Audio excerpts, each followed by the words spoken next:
और वृक्ष की शाखाओं में इतनी दूरी क्यों है? क्योंकि दूरी आवश्यक है।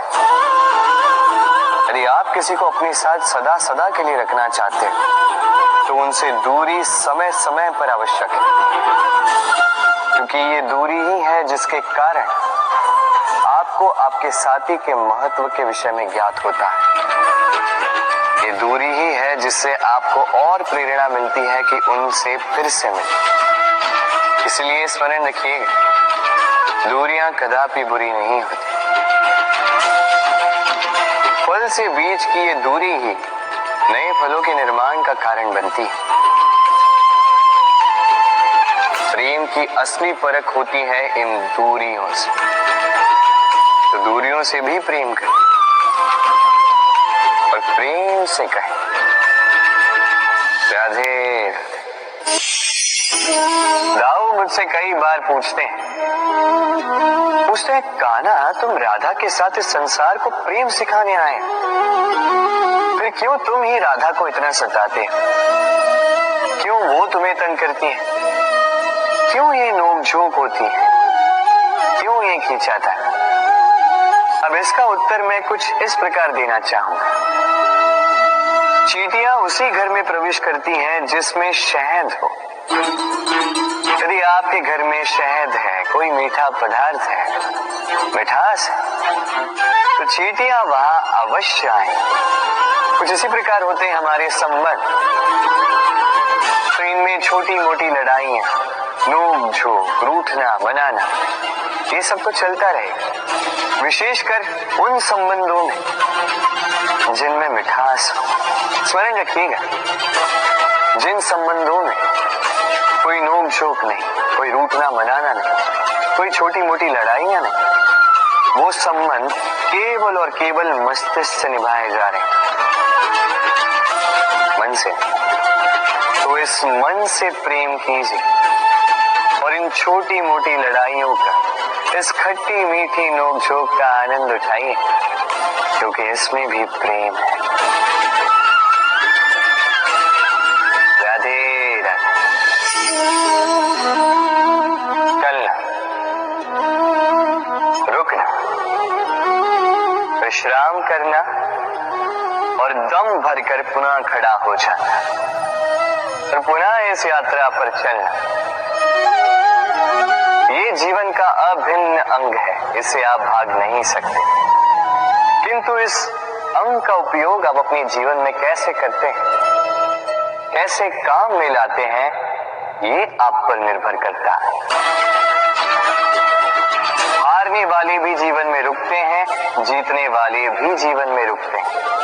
हारने वाले रुकते हैं थक के, जीतने वाले रुकते हैं केवल उस स्तर पर पहुंच के। अब रुकना तो आपको है ही, ये तो होगा ही, किंतु कैसे रुकना है, थक के या किसी स्तर पर पहुंच के, ये निर्णय आपका होगा। तो रुकिए भले ही, किंतु थकिए मत, क्योंकि आपको पुनः उठना होगा, पुनः यात्रा पर चलना होगा, उस स्तर पर पहुंचना होगा। राधे राधे। क्या आपने कभी पूरे भरे हुए वृक्ष को देखा है?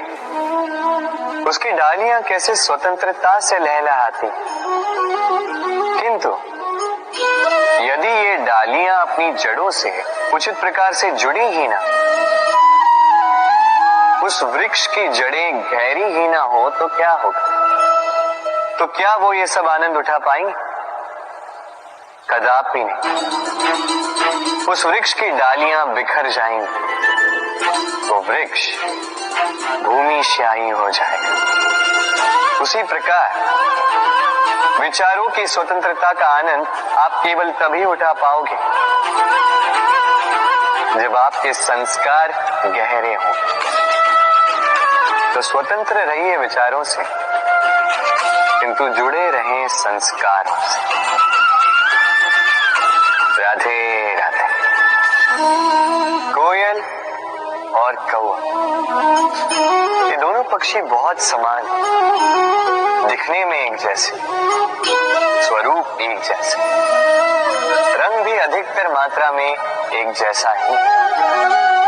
बल्कि कभी कभी तो आपने ये भी देखा होगा कि कोयल कौवे के घोंसले में रहती। दूर से यदि इन दो पक्षियों को देखो तो इनमें अंतर समझा पाना अत्यंत कठिन है। इनका अंतर आप तब समझा पाओगे जब वर्षा की ऋतु आए, जब ये अपना अपना स्वर निकाले। एक और काक की कर्कश ध्वनि जो मन को क्षुण्ण कर देती, दूसरी ओर कोयल की मधुर वाणी जो मन की चिंता ही हर लेती। अब देखिए, दोनों पक्षी एक जैसे, किंतु अंतर पड़ा तो वाणी, और कितना अंतर पड़ा। आशा है आप समझ गए हों। वाणी का ये गुण अत्यंत महत्वपूर्ण है। यदि आपकी वाणी मधुर हो तो वो आपको सबका प्रिय बना सकती है। यदि वहीं आपके शब्द कटु हो तो कोई भी बड़ी सरलता से आपको अपना शत्रु मान सकता है। वाणी आपकी, चयन भी आप ही का। राधे राधे। क्या कभी आपने सोचा है कि विष पान करने के पश्चात भी महादेव देवों के देव महादेव कहलाते हैं, वहीं दूसरी ओर अमृत पान करने के पश्चात भी राहु और केतु असुर ही कहलाते हैं। क्यों?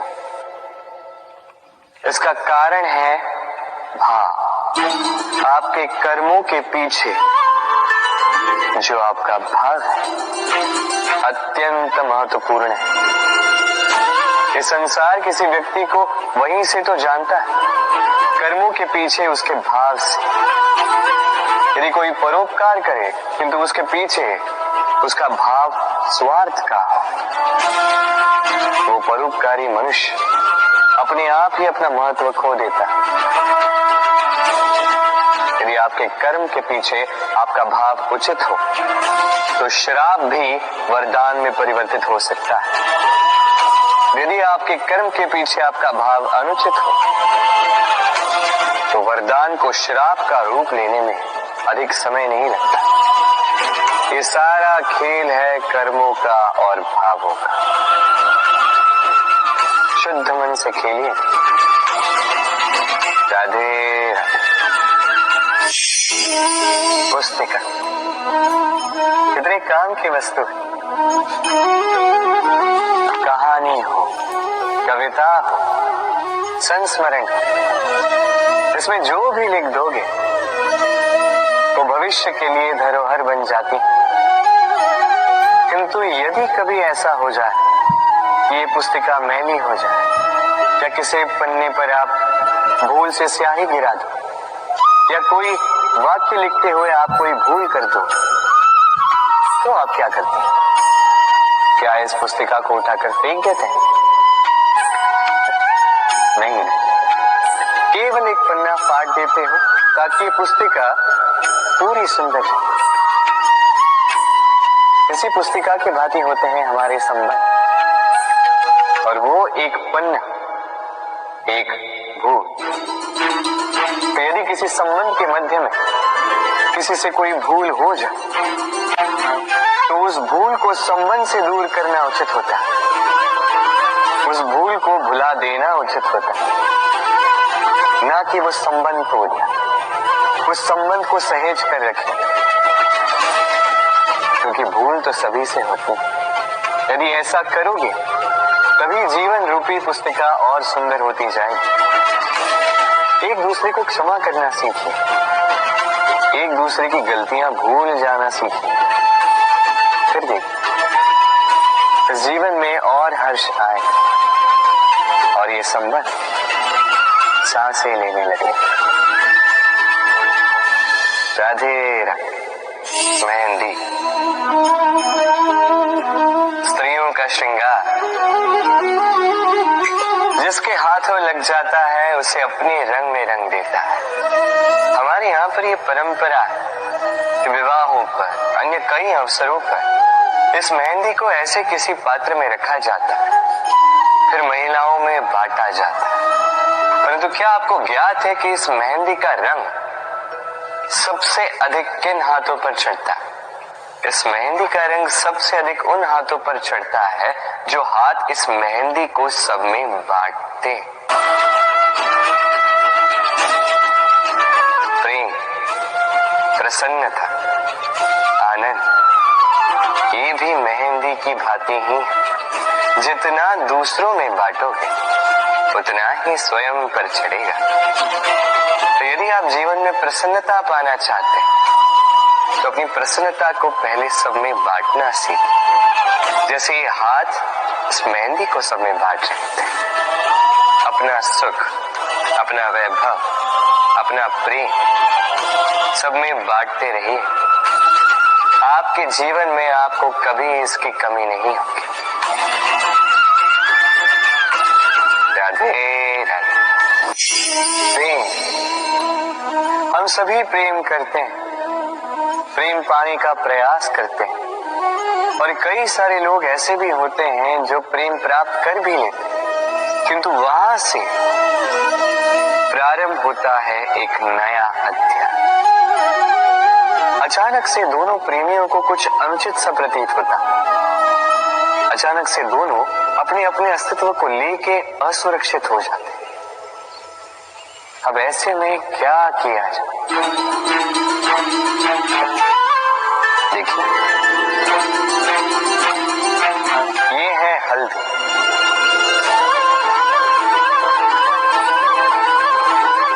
और ये है चूना।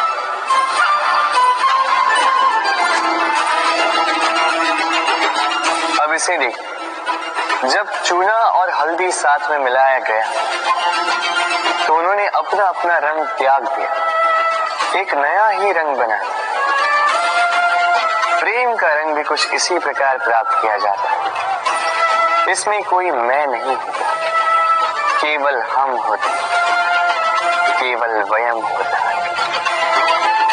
इसलिए त्याग दीजिए स्वयं के अस्तित्व को और वयम से नाता जोड़ लीजिए।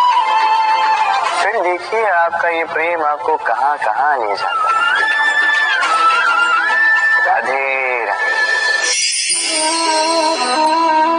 इन सीढ़ियों को देख रहे हैं आप? सभी एक जैसी, एक दूसरे में अंतर बता पाना असंभव, मानो जैसे इनका अपना अपना भिन्न अस्तित्व है ही नहीं। किंतु यदि आप ध्यान से देखेंगे तो हर चींटी की अपनी भिन्न कार्यशैली, अपना भिन्न अस्तित्व।